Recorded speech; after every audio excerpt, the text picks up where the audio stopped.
it's just easier. Okay. All right. And we're recording.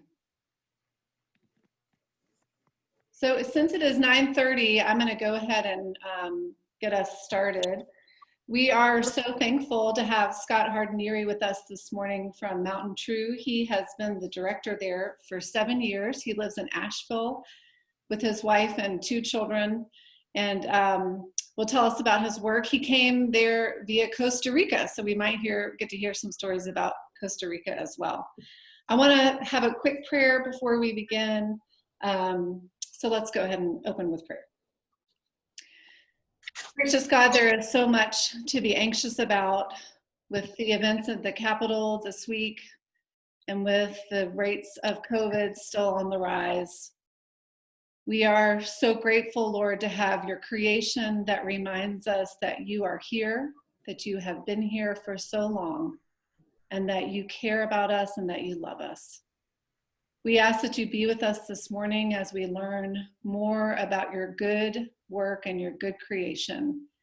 And we give you thanks that our hope always, always comes from you. We pray these things in Jesus' name. Amen.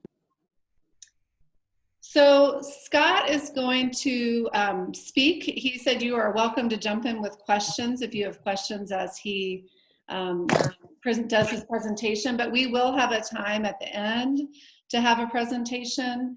For you to ask questions. I will kind of give us a heads up around 10:25 that we'll finish right at 10:30 because we do a coffee time together. Those of you who are not Rumpel members are welcome to stay on there, but we understand that some of you have to get off and go to your own worship services too. So feel free to jump off when you need to do that. But we're thankful that you're here. We're thankful that we have some people here who are not Rumpel people, and we're glad that you're joining us. We will have speakers the next 2 weeks. Reverend Michael Malcolm will speak next week from Alabama Interfaith Power and Light.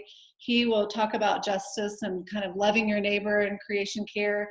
And then the 3rd week, we have Sarah Ogletree from North Carolina Interfaith Power and Light, and someone from Presbyterians for Earth Care will also speak that day. So 3 weeks, and you're invited back each week, and the Zoom link is the same for all of those, so it makes it pretty easy. But if you need it again, feel free to contact me or contact the church. So I'll stop so Scott can get started. Thank you, Stephanie.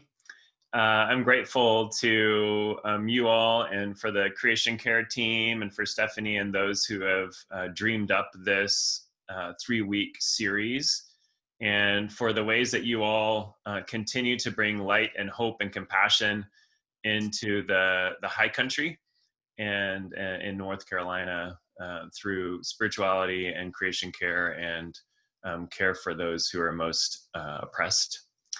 And grateful to be part of this triad, the Interfaith Power and Light and Presbyterians for Earth Care in this speaker series. So thank you very much for that opportunity. As Stephanie mentioned before, on this Sunday, many congregations and faith communities and communities of conscience are grappling with the challenges, the tragedies of what unfolded this past week.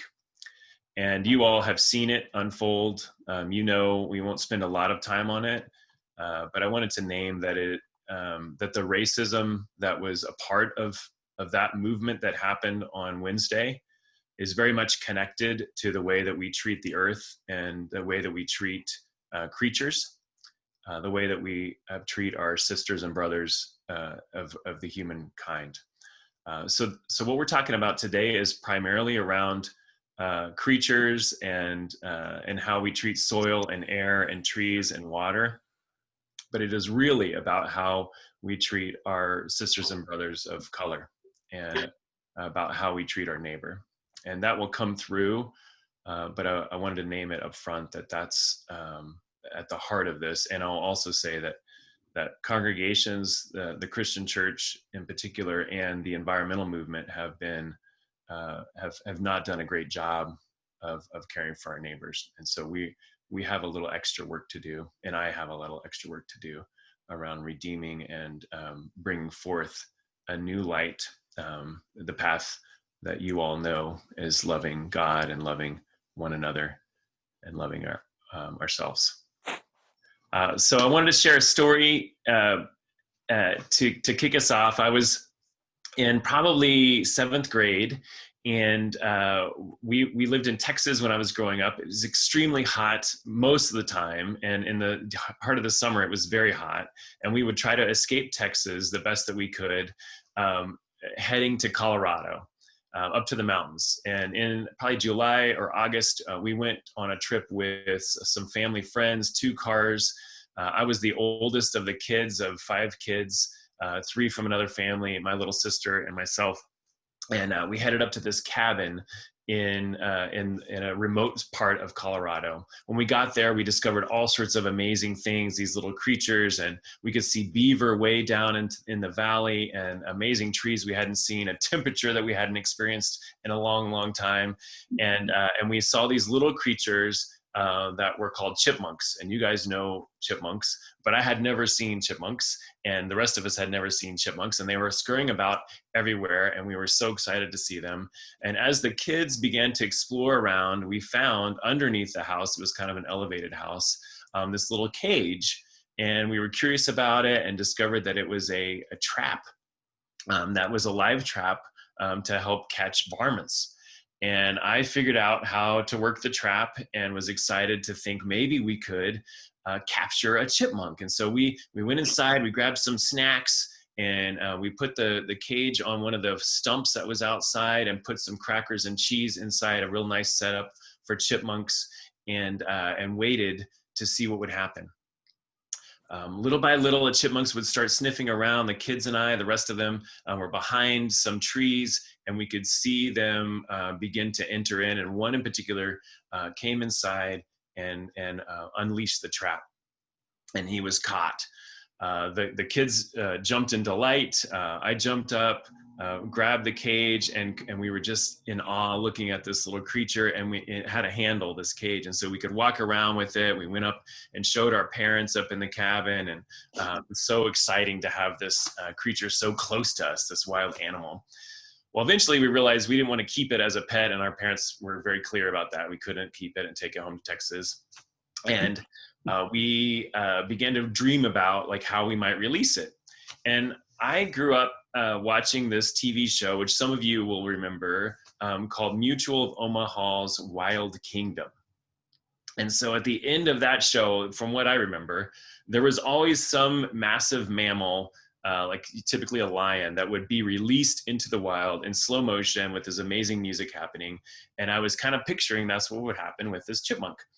And so I said, kids, gather around, and they were all, a little younger than me. I was kind of the leader of the group. And I opened up the cage, and the chipmunk just sat there. Nothing happened. We waited. The kids were starting to get antsy, bored, kind of like some of you now on this Zoom call. And I kind of shook the cage a little bit. Nothing happened. I tipped the cage up just like 45 degrees, give them a little bit of help. Nothing happened. The kids were starting to scurry around, sword fights with sticks, things like that. And I was like, I got to keep their attention, then 90 degrees, and kind of gave it a little jostle. And this little guy was holding on to that cage with all his might. So I was really frustrated. The kids gathered around. We couldn't figure out what was going on. Why doesn't he want to be free? Where's the slow motion video? I don't understand. And eventually I decided to take matters into my own hands. I turned the cage over to where the open side was up, and the kids gathered around, and I reached in and slowly pulled out the chipmunk, fingerlet by fingerlet, pulling him off of the cage there, and set the cage down. And we had this little amazing gift from God in my hand. And the kids were looking just closely. We were looking at his little nose and his black and white stripes on his back. And then all of a sudden, bit me. The chipmunk, it was like a 360-degree turn of his head, and he crunched into my finger, and I could hear it before I could feel it, but I could feel it. And I started screaming. The kids started screaming and scurrying around. I let go of the chipmunk, and the chipmunk did not let go of me. And so I was holding onto the chipmunk, swinging my arm around. It was holding onto my hand. My parents came down, wondering what's going on. And I ended up with a little, he jumped off and scurried to his friends. And I ended up with a little chipmunk-sized hole in my finger.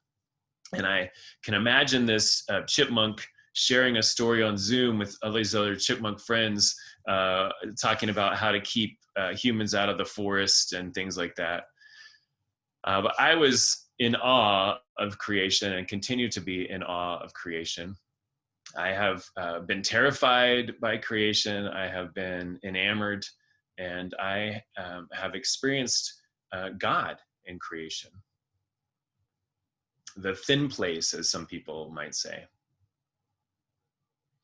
I wonder if you might try to remember a time just there in your home or in your office or car or wherever you are, a time when you experienced God or awe in creation.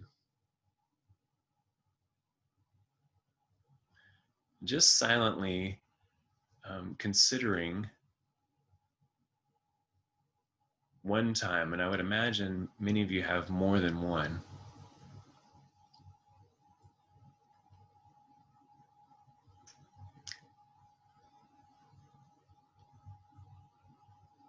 If you can remember one, focus in on some of the details of that experience. Can you remember the temperature of the day when you were there? Can you remember the predominant colors? Was it at night or in the daytime? Try to remember, if you can, the scent. Can you remember what it smelled like in those moments?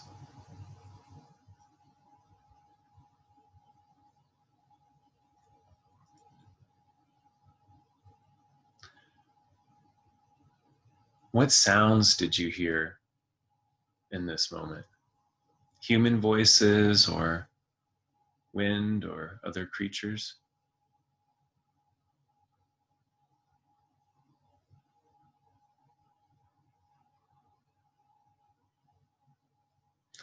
If you can remember, try to recall what your reaction was. What was the feeling that was happening in your body in this moment? What do you notice about your thoughts?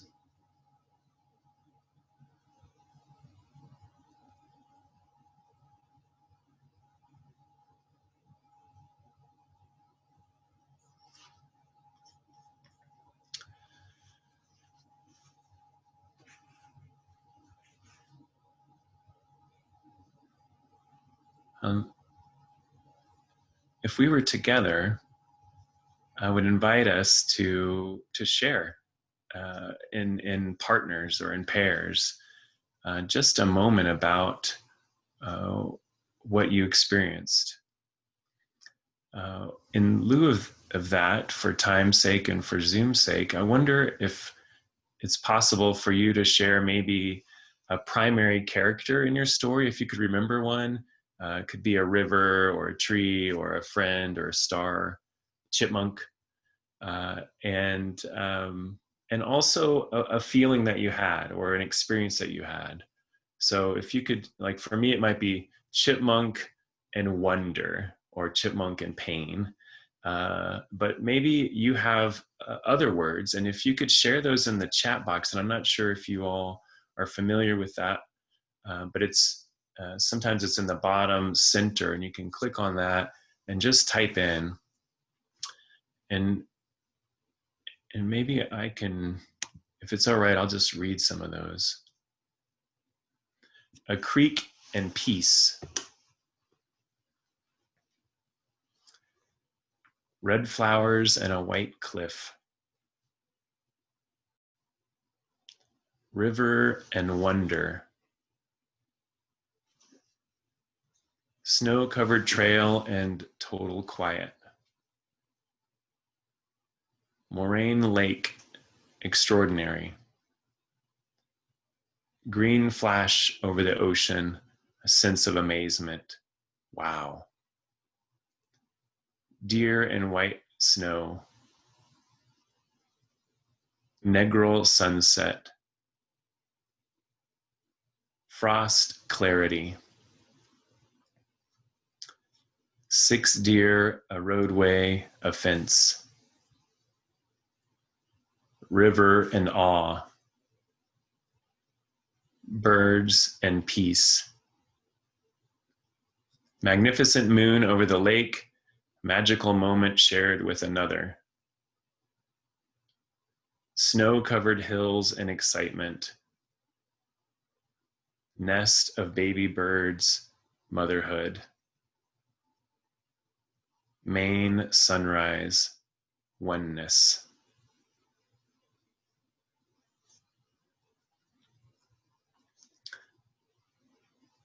Squash, bee, wonder.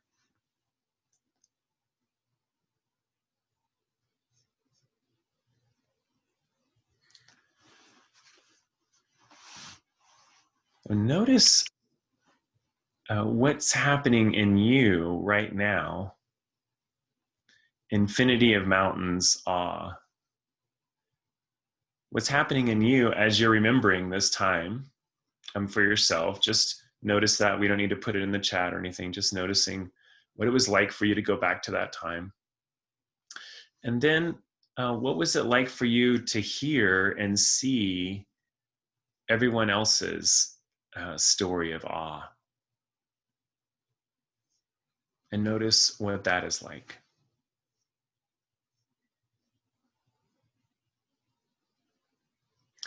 Thank you for participating in this little prayer.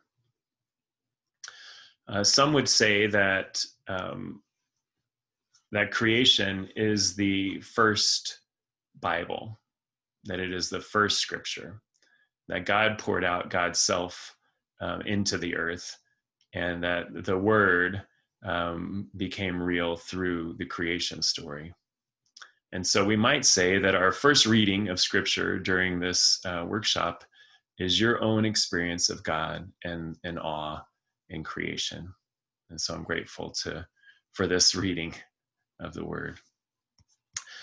I'm going to share my screen, I think, and we'll start moving through some of my experiences and then some of the ways that I'm seeing faith communities engage in this kind of creation care work, moving from the awe into the practicality of what we're doing here. All right, let's see if I can push play.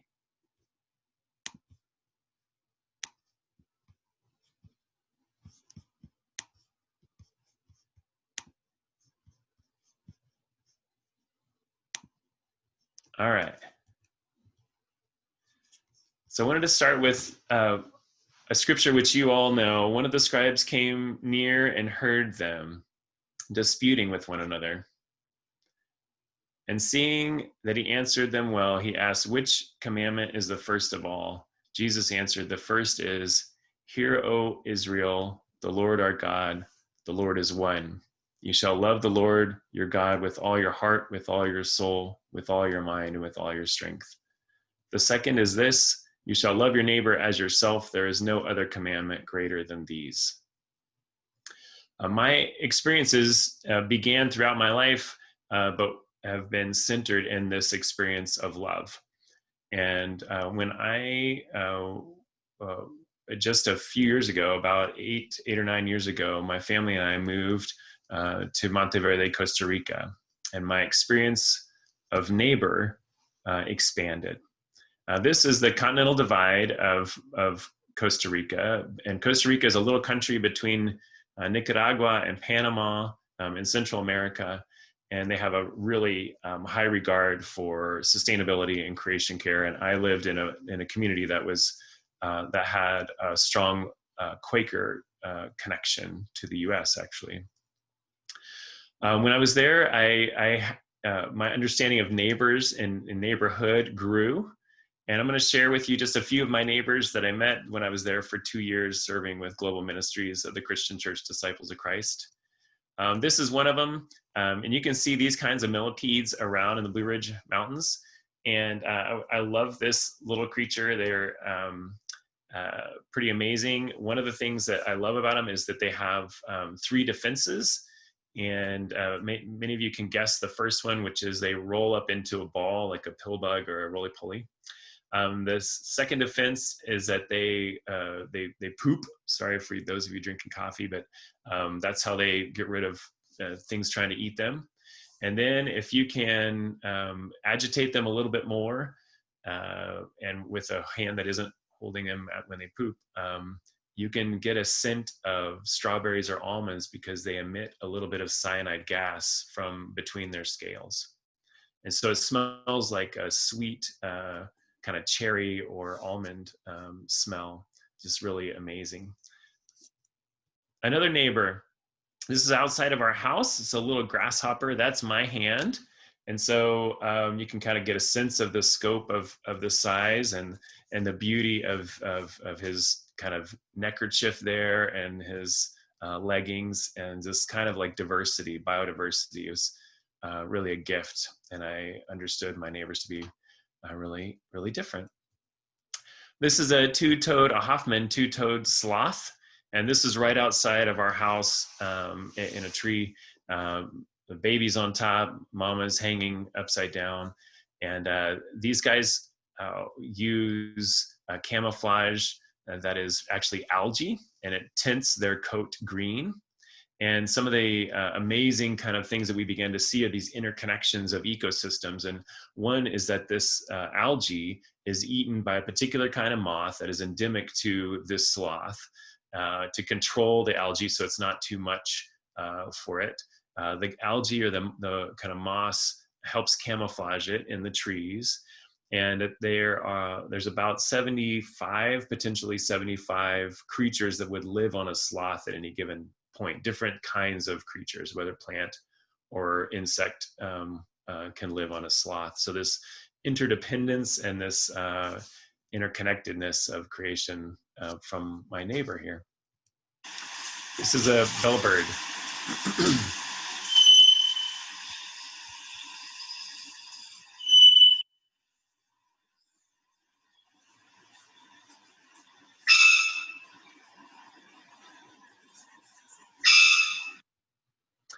So a 3-wattled bellbird, you can see up here his little waddle, which is like a little mustache.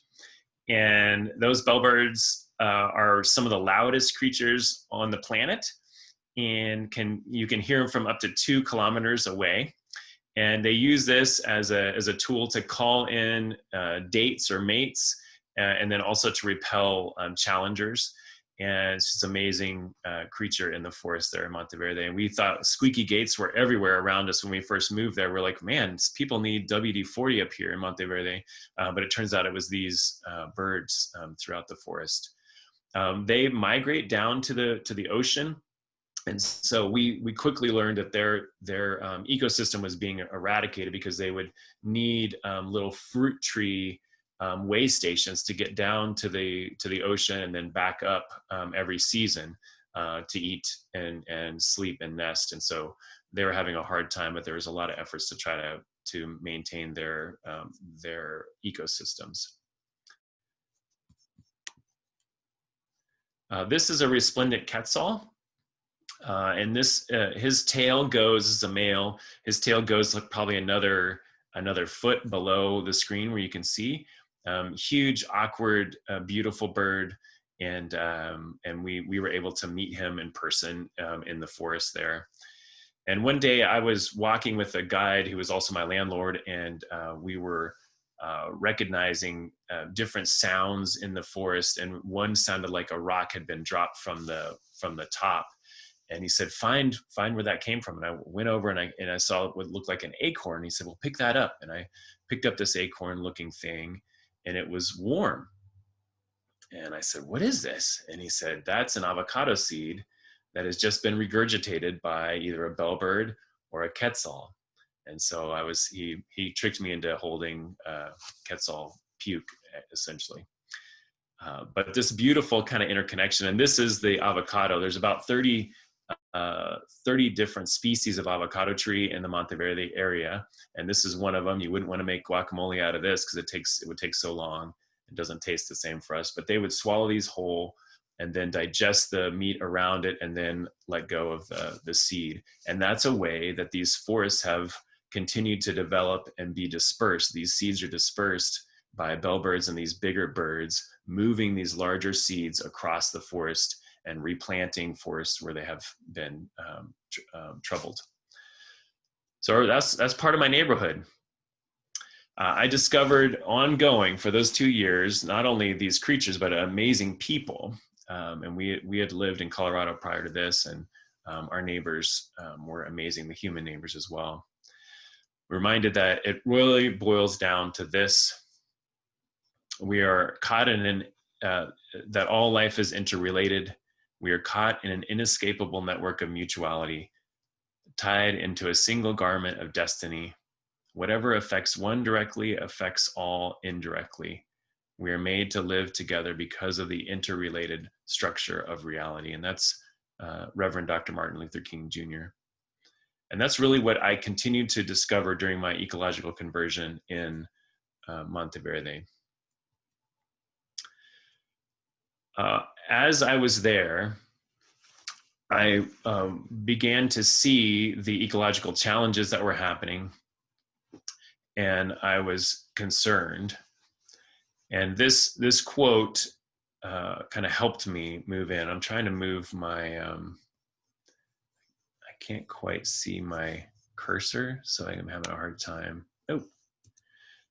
So I'm just going to read. If I read the wrong things, I can't move your faces off of the screen that I'm trying to see here. So I'm just going to kind of guess at some of these words. So if I say I'm wrong when I'm reading it, you know what the real words are.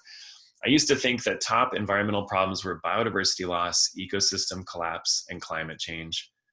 I thought that 30 years of good science could address these problems, but I was wrong. The top environmental problems are selfishness, greed, and apathy. And to deal with these, we need a cultural and spiritual transformation. And we scientists don't know how to do that. I recognize in Monteverde that all these creatures were being threatened in a variety of ways, and that my neighbors were being threatened in a variety of ways. I learned about climate change not from a Democrat or a Republican, but from a taxi cab driver, and from a maid, and from a cook, and from farmers, from coffee growers and coffee baristas. I learned about the delicacy of the cloud forest in Monteverde, and about how the rains were changing and how that was impacting not only the livelihoods of the creatures that I just introduced you to, but to my friends, the human friends that were there. That climate change was indeed threatening their lives. As I read this quote from Gus Speth, I read that the scientists don't know how to do a cultural and spiritual transformation that he's asking about, but I wonder who does know how to do cultural and spiritual and transformation. That's on the church. It's our opportunity and our responsibility to engage one another in becoming better, and for many of us to become disciples and to live more closely as God would invite us to.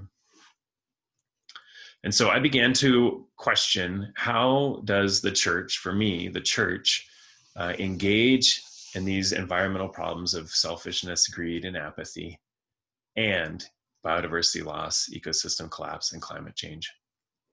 And so as I began to look around, I discovered that congregations and faith communities and faith voices have been engaging in this work for many, many, many years. And you, in the Presbyterian Church USA, have a long history of engaging in environmental care and racial justice and care for the poor. These are just a few of those manifestations. The Presbyterians for Earth Care, you're going to hear a little bit from there. And Earth Care congregations is a way to become a part of the Presbyterians for Earth Care. Creation Justice Ministries is a part of was a part of the National Council of Churches, and is now their national environmental arm that has broken off from them, and they're doing amazing work, and Presbyterians are a vital part of that work as well. And I'm part of the Christian Church Disciples of Christ, and we have a group called Green Chalice, which is similar to Presbyterians for Earth Care, and we do that work.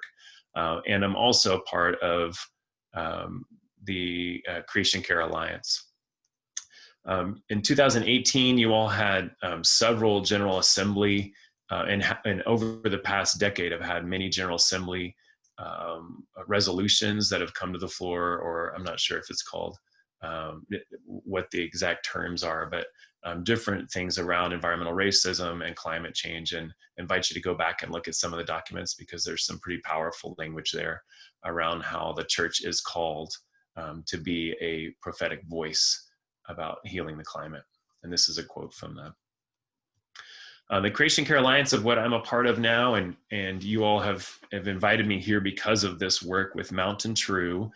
Creation Care Alliance is a faith arm or program of Mountain True. We were born in 2012, about 70 congregations we work with, and we have some that are more closely aligned with us in a covenant partnership.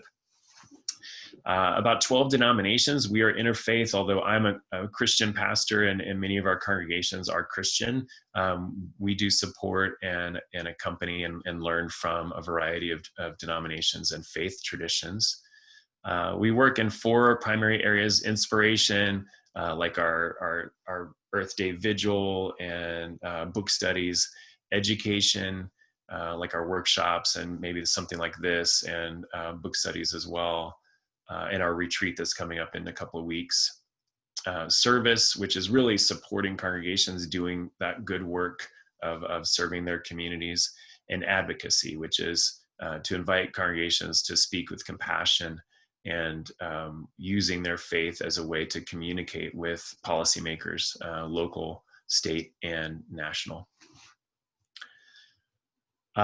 In our work, we see and we hear a variety of ways to engage in creation care and also climate change work. And 2 of the words that you may have heard of is, the first one is mitigation, which is to try to slow down or stop the climate changing or the ecological damage that's happening. And so that might look like picking up litter. It might look like dam removal. It's just trying to slow down the damage of what's going on. Adaptation is another way of coping with ecological damage, and that's beginning to plan for the changes that are already happening or coming. And we know that the U.S. military is doing that on the coasts of the U.S., like trying to think about if the water's rising, how do our naval bases adjust?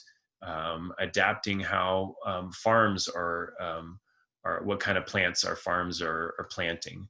Our forests are migrating, that our trees are migrating north and upslope. And so there's people paying attention to how we might adapt, how we might plant forests in new ways. And the same thing for how we, how people are adapting. So as hurricanes hit the Florida coasts more and more often, we and you in Blowing Rock will begin receiving more and more climate migrants. And so that's people adapting. And we will have to adapt to figure out how we are hosts or hospitable to those who are migrating out of harm's way. And so that's a second way: mitigation and adaptation. And we hear a lot of environmental groups and other nonprofits working primarily in scientific and government groups working in these 2 areas. Congregations, which you'll hear a little bit about, have the opportunity to do mitigation work and adaptation work. But that's not all. As faith communities at our best of all kinds can think generationally. You care about passing on a better world and a good faith to your children and your grandchildren. We think back many, many generations, even during the Advent season, looking at the generational sequence from Old Testament people to Jesus. So we think generationally. We can hold stories of resilience and hope. The stories that we tell together are about challenges that have been faced and how God has seen us through and accompanied us. How people of courage and compassion have stepped in the midst of that. We hold those stories and we tell those narratives. We know how to do relationships. I know that congregations, and probably not yours ever, but have had fights over the color of the carpet or whether we should use styrofoam cups. And there have been lots of challenges, and that's, church is not immune to that. And at the same time, congregations at our best know how to do relationships. Even when we disagree, we know how to love one another. And that's becoming a lost art. And the fourth is that we contain an element of holy creativity or prophetic imagination.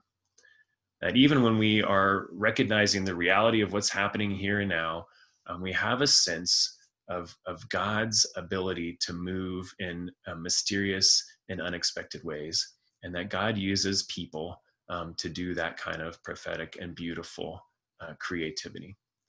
And if we lose our imagination, like many organizations have, we will lose the ability to create a future that is better and good.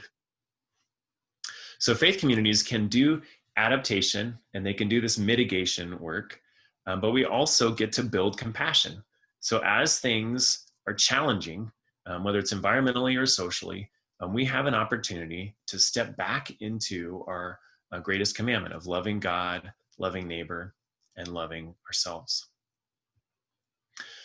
So as I work with congregations, I typically invite them to think about those things: adaptation, mitigation, and compassion. And there are three different levels that you might explore that. So individual, community-based, and global. And so you might think of recycling in your home as an individual action that is probably a mitigation action, because we want less trash to be. Composting at your home would be a mitigation action to try to slow carbon and methane gas coming out of our trash, and using it to adapt to using fertilizer and things like that. These are all individual acts. Your community-based would be your creation care team at your congregation. Might be doing things in your church, whether that's solar panels or doing LED lights in your congregation, composting. All these are community-based, and you can affect that change. Even though congregations are notoriously slow, we're still can move pretty quickly compared to when we try to engage our state or our national government in some of these policies. And so kind of the sweet spot for us is across this community line for congregations doing adaptation, mitigation, and compassion. And really, congregations are more equipped to do the compassionate work of loving one another in the midst of these crises than many of the other nonprofits and government agencies. We have a toolkit that I'm not going to walk through the whole thing, but I just want to alert you to it. Your creation care team, I'm glad to come back with your creation care team only and share a way to discern kind of next steps. Even in the time of COVID, there are next steps that you can do. And it's just a discernment practice. And on our website, you can find the steps for that, and I can guide you through that. But these are 6 kind of primary areas with about 19 subcategories of ways that you might engage this. And this is not a list of things to do. Like that's because we believe that each congregation, you and Blowing Rock as a Presbyterian congregation, have a really unique perspective on the world, and you live in a unique place, and you have unique resources and gifts, and God is stirring in unique ways for you that is not the same for another congregation. And so this is more of a discernment tool to help you listen to how God is already moving in your community and how you might take that next step to enact how God might be inviting you. Not all these things, but maybe what's the the best first thing or the best next thing. So I'm just going to share a few images from some of the things that have happened around Western North Carolina and congregations and some of our work to highlight some of the ways that congregations have discerned that God has invited them into this creation care work. This is a picture of the speakers and collaborators on one of our Earth Day vigils. We had about 12 faith communities represented, and just an hour-long vigil that claims it just from a party or a pickup trash day into a prayerful experience of music, poetry, and preaching. This is First Christian Church in Black Mountain. They're one of the early adopters of solar panels, and they get about 90% of their energy from the sun in the summer months, at least. And that's, these are important steps. Even when we're not meeting in those buildings, they're still utilizing energy, and it's helpful for them.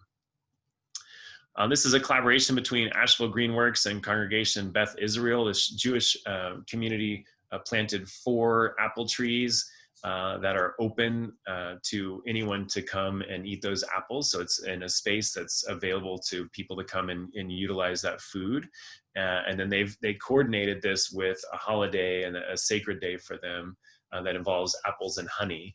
And so they use it as a teaching moment for them in their Jewish tradition, as well as an opportunity to feed those who are around them and to be a carbon offset as a tree planting or opportunity. St. Eugene Catholic Church is the first Catholic church in North Carolina to have solar panels. They have 170 panels on their roof. And this is Father Patrick blessing the inverters there, and just did a wonderful job. And they've then influenced other Catholic churches and campgrounds and things like that to do solar as well. That congregation up in North Asheville, this is their some of those panels. They had a signing of the panels and a prayer for the panels where they signed the back of those panels in worship service, and then they installed them as a prayer and as a witness to God's love. And this is right around the Pope's encyclical time. High Country UCC, just down the street from you all. They have some solar panels up on their roof in the back there. They're loving neighbor and planet in that way. Piney Mountain United Methodist Church, they're a small congregation. This might be their whole worshiping attendance. They're a really small congregation. Their pastor there got a grant for LED lights, and they had I think 1,000 LED lights that was distributed, and they went door to door in their neighborhood distributing LED lights to their neighbors. And so they not only did it for the lights, but they also picked things from their gardens, their home gardens, because many of them have their own farms and their own gardens. They gleaned from their own farms and went door to door and gave away produce to their neighbors and these LED lights, up to 9 lights per household.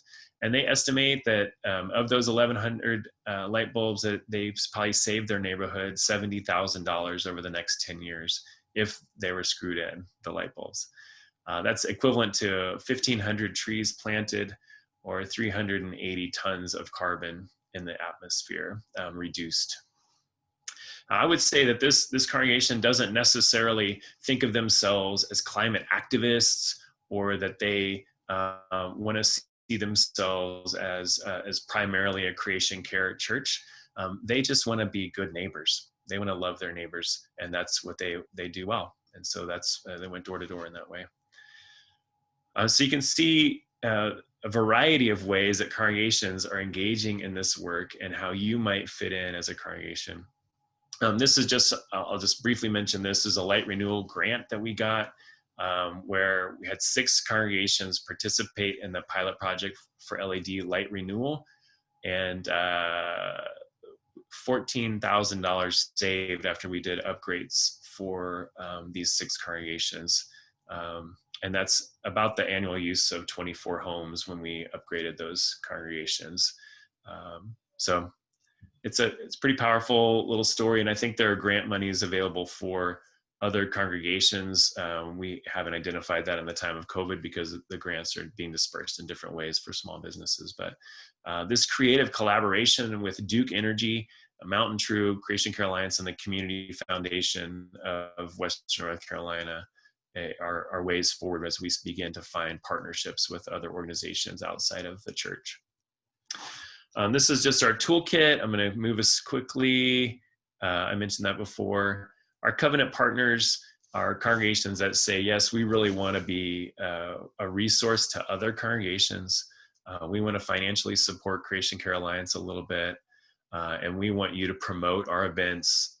So it's just a more deepening of the relationship that we have with those 70 congregations. We have about 15 or so that are covenant partners with us from a variety of denominations. And so that's something you might consider as a way to strengthen your work around this. All right, just a couple of announcements. We have this symposium coming up in a few weeks, and you're all welcome. I think some of you have actually signed up for this. We couldn't do what we did last year at Montreats. Some of you were there at that retreat, and that was a highlight for my year. But this is something similar to that. We'll have workshops around solar, sacred lands. I'll do a workshop around that creation care discernment work. Jackie Patterson from the NAACP, the Environmental Justice Director, is coming to talk about eco-justice and eco-racism. We'll have Climate Change 101 and a conversation about disasters and congregations and climate crisis, and then some highlights from different churches that are doing work in this area. And then we're going to be talking a little bit also about eco-grief and anxiety. And Creation Care Alliance has been offering these small sharing circles that are kind of a pastoral care augment for people that are experiencing anxiety, anger, sorrow, guilt, shame around the climate crisis, around ecological destruction, and also around racial injustice. And it's a 7-week class with therapists, a chaplain, and a couple of pastors that have helped create this curriculum. And we're starting again next week, and you all are welcome to join us via Zoom for those eco-grief circles. And yeah, next steps, we can talk all about that. But I know you're probably overwhelmed at this point, but just there's lots of next steps, and your green team, your creation care team, and your pastoral staff can help discern some of these, and I can too. I think that's about it. Questions?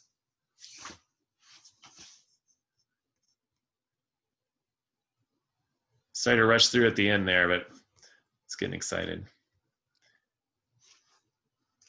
Maybe do you want to stop sharing your screen so we can all see each other, Scott, please? I think that might help with people can see you when they ask questions. Thanks. Scott, I have a question. Yes, Missy. I had a question the other day from someone I was communicating with about the retreat, the symposium. How do they sign up for workshops, or are we supposed to do that?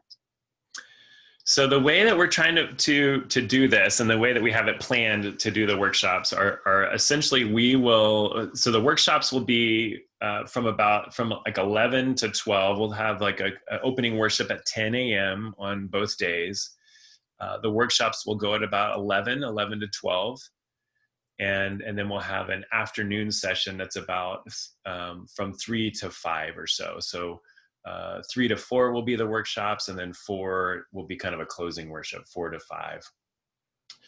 So during that time, there'll be 2 workshop options during the workshop section from 11 to 12. And the way that we think it will happen is that you'll sign up for the whole retreat, and then we're going to send out links for each of the workshops. And so then if if you have a whole team going, you may want to distribute who goes where. So then you can get to try them all, but you'll have to choose. There's 2 choices every workshop. We have 8 workshops and 4 slots. But the link for that workshop will happen after you register. We'll send you the link for those specific workshops, and then you don't have to sign up for them. You just show up, And I think depending on how many people we have come, it should be okay. Very good. That's helpful. Thank you.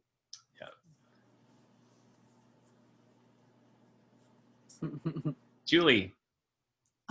Where do you sign up for the symposium? What's the website, or how do you do that? For the, oh, yes. That's good. All right. So I'm going to try to, let's see if I can, I thought ahead, but I didn't know if I put it on. It may have been up, but I missed it. No, it's good. It was up, but I don't think I think I'm going to try to cut and paste it somehow if I can do that. We'll see if I can do it. But I'll find it and then I'll put it in the chat. And then I'll also send it to Stephanie. Thank you.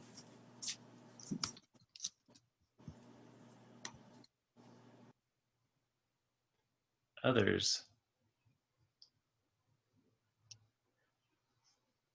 A question about recordings for the symposium. I think we're going to record them, but I haven't quite, I haven't asked all of our workshop leaders to make sure that's okay. But that would be the plan, is that we're going to be recording. Anne? It's actually her cohort, Alex. Oh, sorry, I can't see. Sorry, I'm kind of zipping around trying to get the link for this thing, so I can't see. 2 for the price of 1. I've thoroughly enjoyed this. This is great. I enjoyed you and Montreat also. And one of the exciting things to me is our non-Rumple friends that have joined us here, and because this is a community effort, and so I just wanted to recognize them and hope that somehow we're building a database of emails, ways to expand our Rumple group, invite those to join our Creation Care group, or at the very least, let's build a list of emails so we can communicate local activities outside of our own church.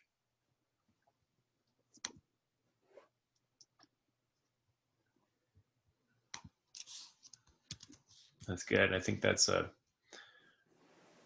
somebody else to answer that one, but that's great. Thank you so much. Other questions that I can't see? You were talking about LED bulbs to hand out to the community. Where can you get those again? The pastor got that from a Duke endowment. I believe it was a Methodist, like a Duke University or Duke Divinity School rural congregations grant. And so and I don't know that it's specific to Methodism. So I think that it could be, I think just finding those grants, there may be some Presbyterians for Earth Care, or there may be others that have ideas about where you might find a grant like that. And you also might find, like with some sort of creative, asking, there may be congregation members that are willing to do a special donation, or there may be something like that. If that's a priority, if your green team and your congregation thinks that's a priority, then there could be. But the grant itself was from, I think, the Duke endowment, or. Yeah, we're in the process of getting solar installed. I'm from the UCC in Tryon. Yes. And I think that would be a wonderful thing to do, to hand out to the community when we are actually dedicating those panels. Yes, and depending on where you go, like you can. They have discounted one. Like we found a bunch. We gave some away at our Earth Day Vigil one time, and we found them at the Habitat Home Supply Store for very inexpensive. So we just bought a bunch and then distributed them without the grant. So we just kind of looked. We put our people on alert, look for the cheapest LED lights that you can find, and then once we found them, we bought a bunch of them and gave them away. So that's not a grant. It's not the same as a grant, but.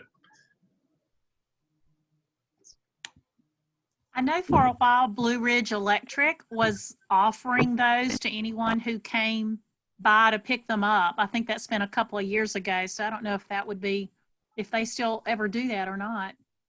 Blue Ridge Electric. Mm-hmm.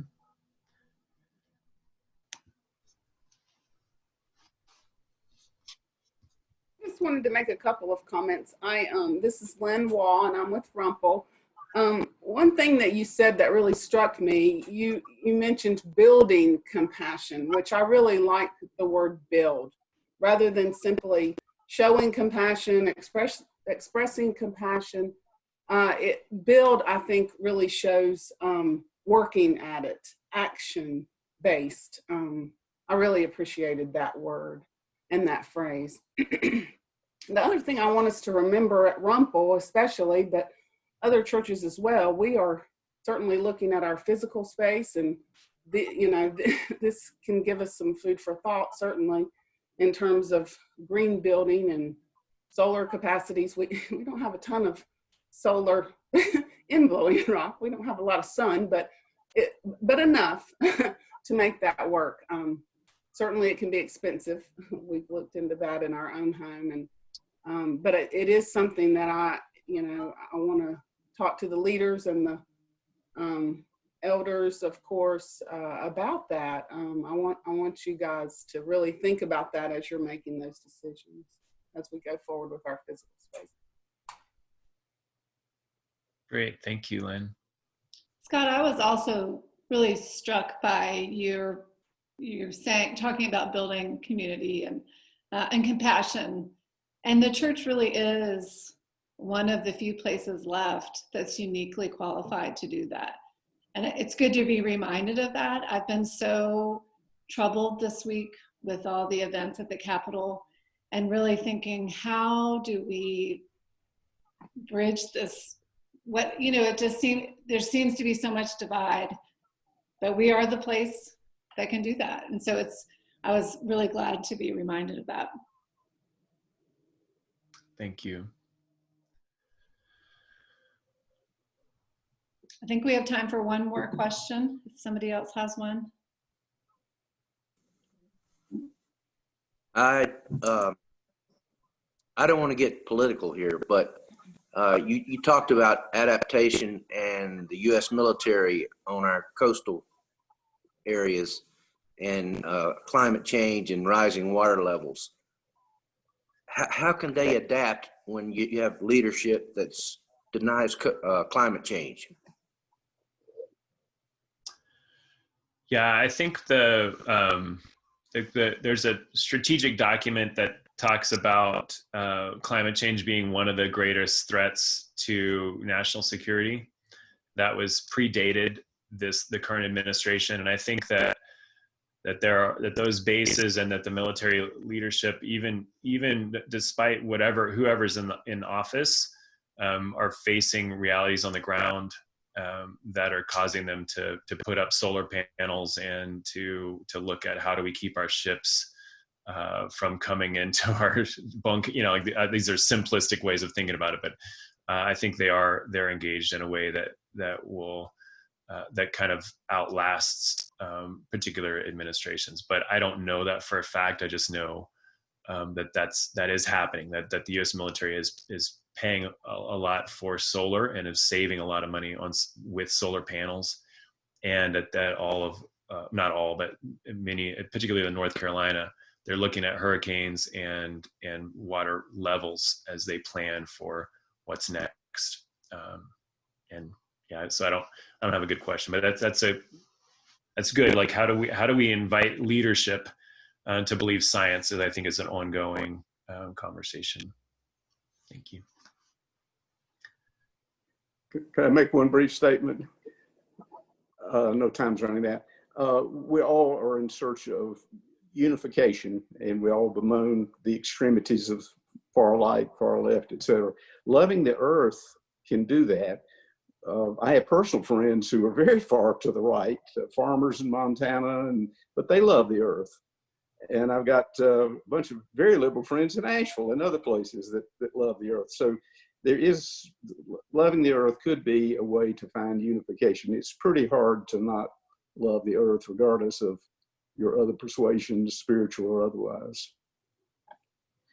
Yes, and that's one of the reasons why I began with that creation kind of awe moment prayer. Is that it is a unifying, because I've I've yet to be in a place where we disagree, you know, in that moment. We might disagree about the rest of the talk, but in that moment, most of the time, we all know that there's something special and that there's something about all our creation that brings us closer to God. And so that's your point is well taken. Thanks.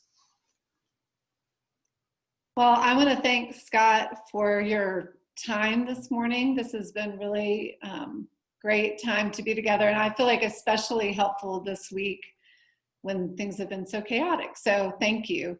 I do want to let Rumple people know that we do have a creation care committee that has formed. It's not new, but we went gung-ho. We did a building audit, and then COVID happened. So we've been thinking of new ways to adapt, but we welcome you to join that, and we'd love to have your participation. And any of you who are here from other churches, we would love to partner with you on things. So feel free to send me an email if you would like to do that, and I'll put my email in the chat. But thank you again so much to Scott for being here this morning, and we hope that you all will be here next week for our speaker then. Thank you.